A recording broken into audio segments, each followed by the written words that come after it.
¿En qué consiste exactamente la fe salvadora?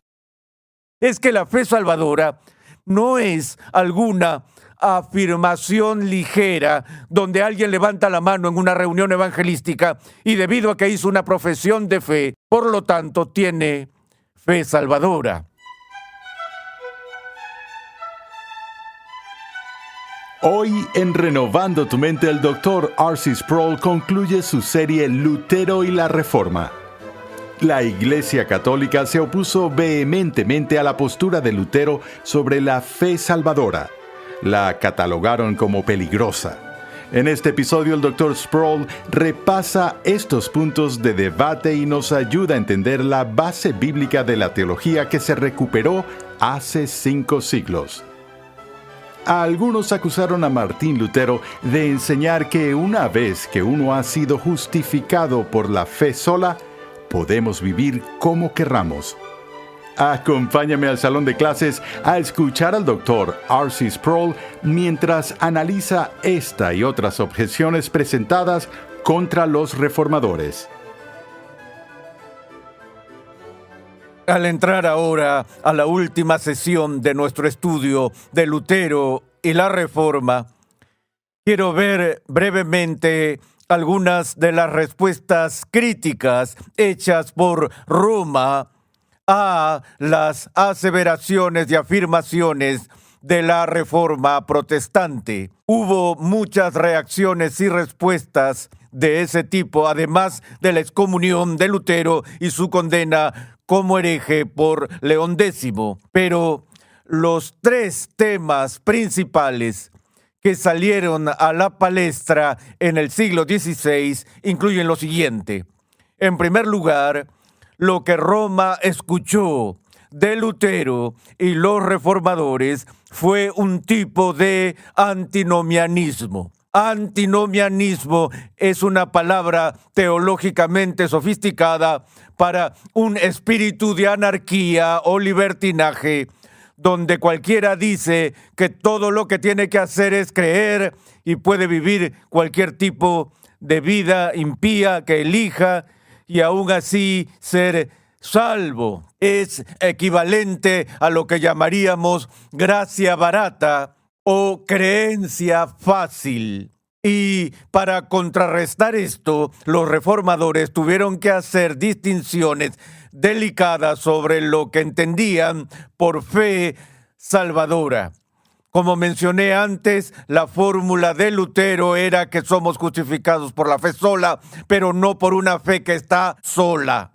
Lo veremos con más profundidad en unos momentos, pero por ahora, en la definición inicial de los ingredientes de la fe salvadora, los reformadores mencionaron 3 elementos específicos. Esos elementos, por supuesto, se declararon en latín. Estos incluían la notitia, ascensus y fiducia.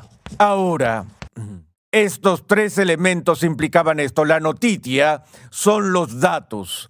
Nadie es justificado por creer en nada. Escuchan en la cultura que no importa lo que creas, siempre y cuando sea sincero.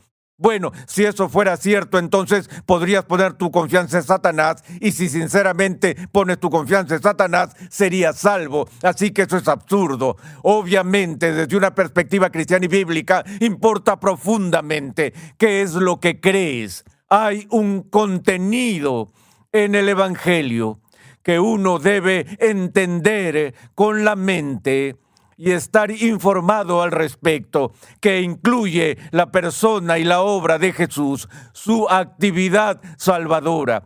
Y entonces, cuando decimos que somos justificados por la fe, no es por una fe vacía o una fe desnuda o una fe en general. Es una fe en la persona y obra de Jesús. Y hay contenido real allí. Es algo que estamos creyendo. No solo eso, esa información o datos que creemos requieren de nuestra afirmación intelectual. Si te digo que Jesús nació de una virgen y que Él murió una muerte que fue expiatoria y que fue resucitado para nuestra justificación. Y digo, ¿entiendes eso? Tú respondes, sí. Yo digo, ¿crees eso? Lo que estoy preguntando en ese momento es, ¿afirmas que esas declaraciones sobre Jesús son verdaderas? ¿Asientes intelectualmente a la veracidad de esas proposiciones? Ahora, si llegamos hasta ese punto, todo lo que hemos hecho hasta ahora es calificar para ser demonios, porque la Biblia dice que incluso los demonios creen y tiemblan. Pero lo que esto significa es que el diablo conoce los hechos, conoce los datos, y no solo conoce los datos, sino sabe que los datos son verdaderos. Utiliza todo lo que sabe para persuadir a la gente de que no es verdad, pero él sabe muy bien, intelectualmente, al menos cognitivamente, el diablo sabe la verdad. Así, el tercer elemento que los reformadores agregaron fue la fiducia, y eso significó una confianza personal y una aprobación voluntaria de Jesús, no el simple asentimiento intelectual de la mente a la verdad de las proposiciones, sino que es la respuesta del corazón que pone su confianza en el Cristo vivo. Ahora, el filósofo cristiano del siglo XX, Gordon Clark, desafió esto diciendo que incluso la fiducia es en realidad un ejercicio intelectual que en el acto de confiar, nuestra mente participa en eso. No tengo nada que refutar a eso. Creo que tiene toda la razón. Edwards dijo algo muy similar allá por el siglo XVIII, cuando su obra concluyente sobre la libertad de la voluntad, Edwards definió la voluntad como la elección de la mente. Ahora distinguimos entre la mente y la voluntad, entre pensar y elegir. Pero lo que Edwards estaba entendiendo es que no se puede elegir algo que la mente rechaza. Y cuando la mente tiene una cierta afinidad hacia una proposición y la adopta, eso se llama elegir o querer. Pero no hay ningún órgano al lado del hígado o del vaso que se llame el órgano de la voluntad. La voluntad es una actividad de la mente. Es lo que Edwards quería exponer. Una idea similar fue expuesta en el siglo XVII por Turretin, quien distinguió no 3, sino 6 o 7 aspectos involucrados en la fe salvadora. Pero todas esas pequeñas sutilezas estaban tratando de llegar al hecho de que la diferencia entre el asentimiento que Satanás tiene y el asentimiento que debemos tener a fin de ser salvos es que debemos estar de acuerdo con la dulzura de Cristo, con la hermosura de Cristo, con la excelencia de Cristo. Satanás conoce la verdad objetiva de la persona de Jesús, pero odia la verdad. Él no ve ni reconoce la excelencia de Jesús, la hermosura de Jesús, debido a su odio. Y eso era lo que los reformadores percibieron. A lo que también estaban tratando de llegar es que la fe salvadora no es alguna afirmación ligera donde alguien levanta la mano en una reunión evangelística y debido a que hizo una profesión de fe, por lo tanto tiene fe salvadora. No, la fe salvadora es producida por la obra regeneradora de Dios, el Espíritu Santo. Y si es real, si es genuina, entonces esa persona está vinculada por el único instrumento de justificación, por esa fe, a Cristo, y recibe todo lo que Él es y todo lo que ha hecho. La segunda objeción importante dada por Roma a la postura protestante en el siglo XVI fue que la postura reformada de la justificación tenía a Dios en lo que Roma llamó una ficción legal, que en realidad socava la integridad de Dios. Lo que quisieron decir con una ficción legal, ya saben lo que es una ficción. Una ficción es algo que es imaginario, algo inventado, no necesariamente corresponde con la realidad. Y la pregunta que están planteando es, ¿cómo Dios, en su perfecta justicia y santidad, puede declarar que un pecador es justo cuando en realidad no es justo. Eso pondría a Dios en una declaración ficticia. Y, por supuesto, la respuesta protestante a eso fue muy simple. Dice que la razón por la cual Dios declara a las personas justas es porque Dios realmente imputa la verdadera justicia de Cristo a esa persona. No hay nada ficticio en lo absoluto sobre la justicia de Cristo, y no hay nada ficticio en lo absoluto sobre la imputación misericordiosa de Dios de esa justicia a alguien que bajo análisis no la tiene en sí mismo. Pero la tercera y de lejos la más importante objeción que Roma dio en el siglo XVI y que usó como argumento bíblico para su rechazo de la postura protestante en el Concilio de Trento en la sexta sesión fue la enseñanza de Santiago con respecto a la justificación. En el segundo capítulo del libro de Santiago leemos lo siguiente: no fue justificado por las obras a Abraham nuestro padre cuando ofreció a su hijo Isaac sobre el altar. Ese es el versículo 21. Y luego el versículo 23. Y se cumplió la escritura que dice: y Abraham creyó a Dios y le fue contado por justicia y fue llamado amigo de Dios. Ustedes ven que, escuchen lo que Santiago dice, ustedes ven que el hombre es justificado por las obras y no solo por la fe. Ahora, podrías tener posiblemente una declaración más clara, declarativa e indicativa de la que encontramos aquí en el libro de Santiago, en la que Santiago dijo: ustedes ven que el hombre es justificado por las obras y no solo por la fe. Ese texto fue llevado a Lutero una y otra vez, y en un momento de debilidad incluso cuestionó la canonicidad del libro de Santiago, diciendo que Santiago era una epístola de paja. Ese fue su último recurso.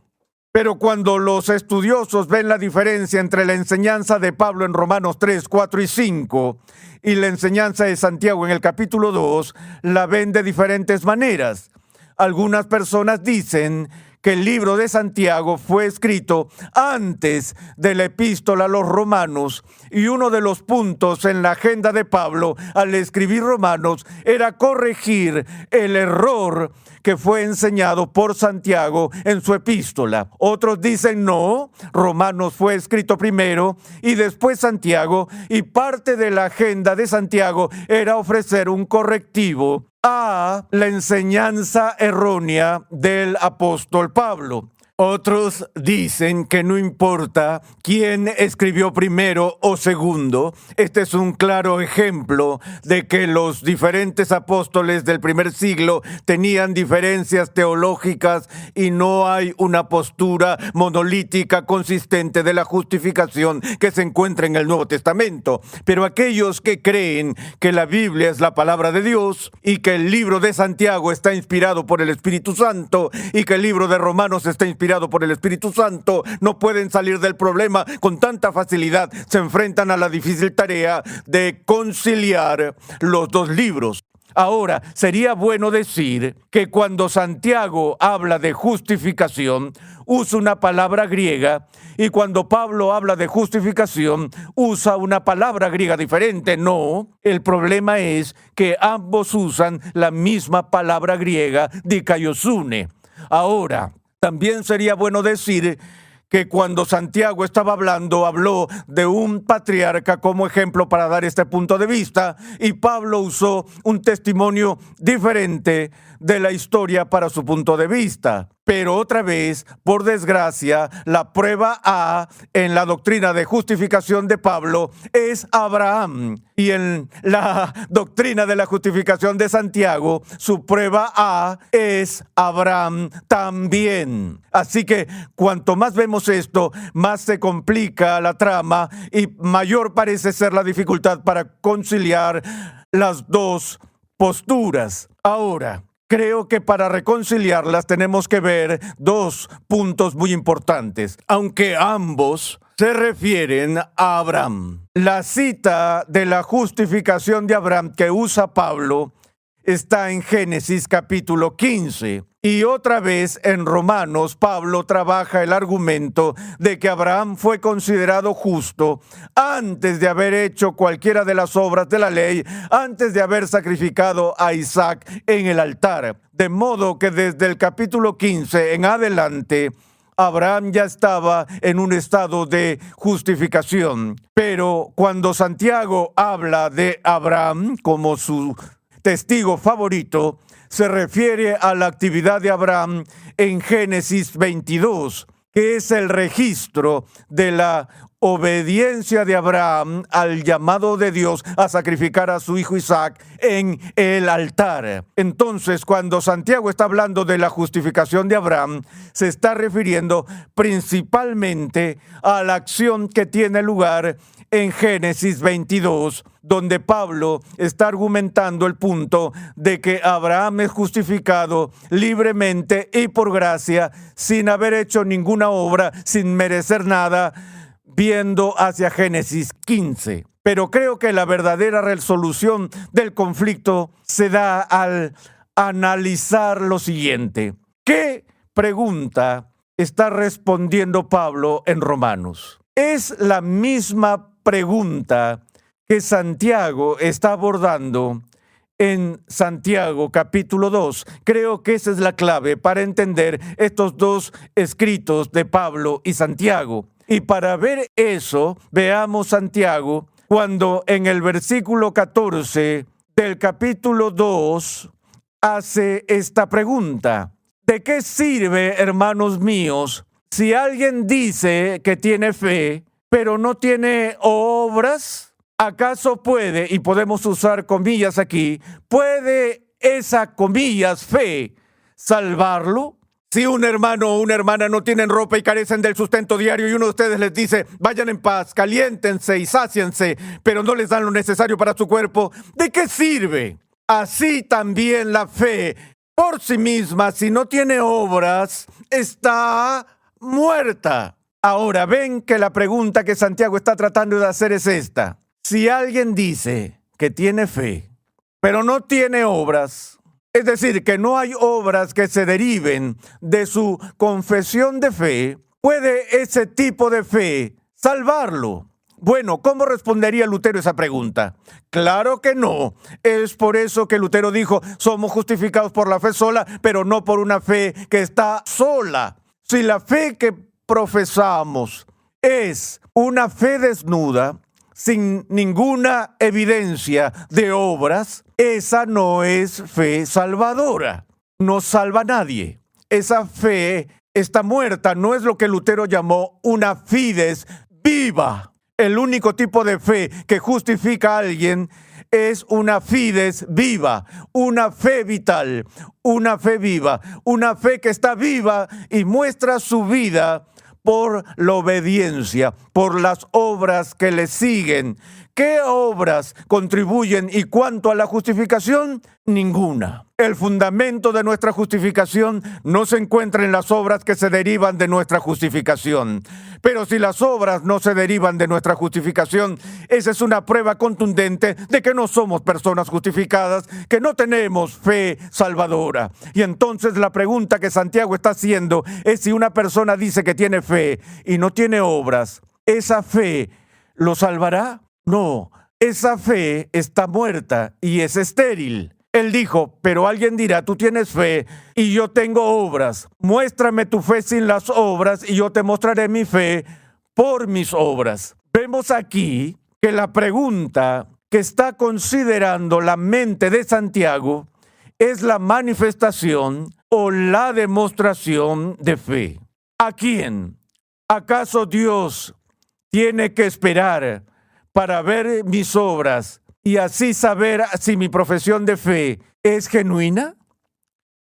¿No sabía Dios que Abraham poseía fe salvadora allá por Génesis 15? Y Pablo elaboró el argumento de que una vez que esa fe real, auténtica y genuina estaba presente, Dios lo consideraba justo. Pero si te digo, tengo fe y no tengo ¿Obras? ¿Qué otra manera tengo de demostrarte que mi profesión de fe es auténtica, excepto por mi obediencia, por la manifestación de mis obras? Ahora, cuando Pablo usa el término justificar, lo está usando en el sentido teológico más elevado de cómo una persona es hecha justa delante de Dios ante la barrera de su justicia y se reconcilia en un estado de salvación. Cuando Santiago está hablando de la justificación aquí, está hablando de justificar la profesión de fe ante los hombres. Jesús mismo usó el término justificación de una manera similar cuando dijo, pero la sabiduría es justificada por todos sus hijos. ¿Qué quiso decir con eso? Él no quiso decir que la sabiduría es llevada a una relación de reconciliación con Dios al tener bebés. Lo que quiso decir fue que un acto que pensamos que era prudente o un acto sabio se demostrará que es sabio por el fruto que da. Y entonces lo que Santiago está abordando aquí es la demostración o manifestación de la fe verdadera. Y cuando dice, Abraham, nuestro padre, fue justificado por obras cuando ofreció a su hijo Isaac sobre el altar, no ante Dios, sino que él reivindicó o demostró que su profesión de fe era genuina para que todos nosotros lo viéramos. Y continúa diciendo, la fe actuaba juntamente con sus obras y como resultado de las obras la fe fue perfeccionada. Y se cumplió la escritura que dice, y Abraham creyó a Dios y le fue contado por justicia. De modo que fue justificado no a los ojos de Dios, sino a los ojos de los hombres. Su profesión de fe está reivindicada. Ahora, su alma está puesta en un estado de reconciliación. Ahora, si vemos eso cuidadosamente y pensamos en las diferentes preguntas que se están abordando, verán que la dificultad se evapora. Pero cuando Pablo está tratando con la doctrina de la justificación en el sentido de nuestra reconciliación final con un Dios justo y santo, escribe toda esta epístola para explicar cómo se logra la salvación final y está allí en Romanos 1, 2, 3, 4, 5, donde el apóstol, ya saben, trabaja el argumento de que no es por las obras de la ley, pero es por la fe, aparte de las obras de la ley, que somos justificados, que no somos justificados por nuestra propia justicia, sino por la justicia de Cristo. Ahora, permítanme terminar diciendo esto. Les he dicho a mis alumnos en el seminario muchas veces que la doctrina de la justificación por la fe sola no es realmente tan difícil de entender. No se requiere un doctorado en teología para sondear el contenido de la doctrina. Tan sencilla como es, tan fácil de entender, es una de las verdades de la Escritura más difícil de entrar en el torrente sanguíneo. Que de verdad entendamos que no hay nada que podamos hacer para ganar, para merecer, para agregar al mérito de Jesucristo. Que cuando estemos ante el tribunal de Dios, iremos sin nada en nuestras manos, excepto aferrarnos a la cruz de Cristo y poner nuestra confianza en Él y solo en Él. Por eso los reformadores terminaban su confesión siempre con las palabras Soli Deo Gloria. Solo a Dios es la gloria, porque la salvación es del Señor.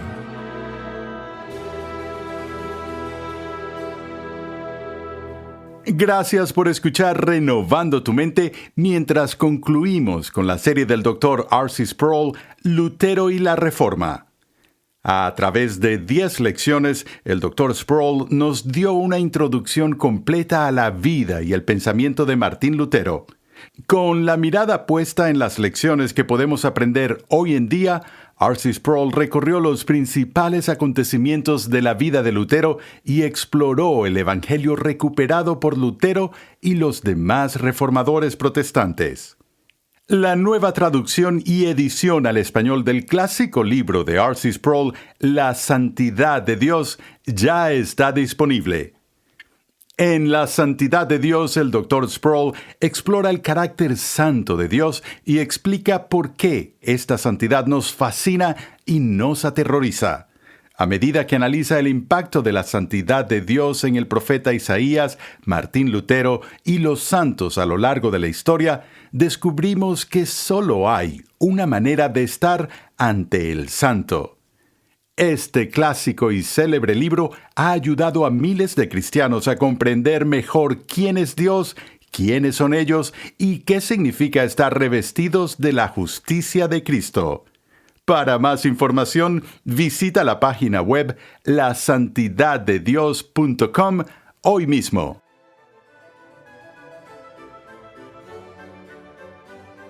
Renovando tu mente es una producción de los Ministerios Ligonier, la confraternidad de enseñanza del Dr. R.C. Sproul. Nuestra misión, pasión y propósito es ayudar a las personas a crecer en su conocimiento de Dios y su santidad. Nuestra programación es posible gracias al generoso apoyo en oración y financiero de cristianos alrededor del mundo. Para hacer tu donación, por favor visita nuestra página web renovandotumente.org. Sintonízanos nuevamente en esta misma emisora y en este mismo horario y únete a nuestra gran comunidad virtual en las redes sociales.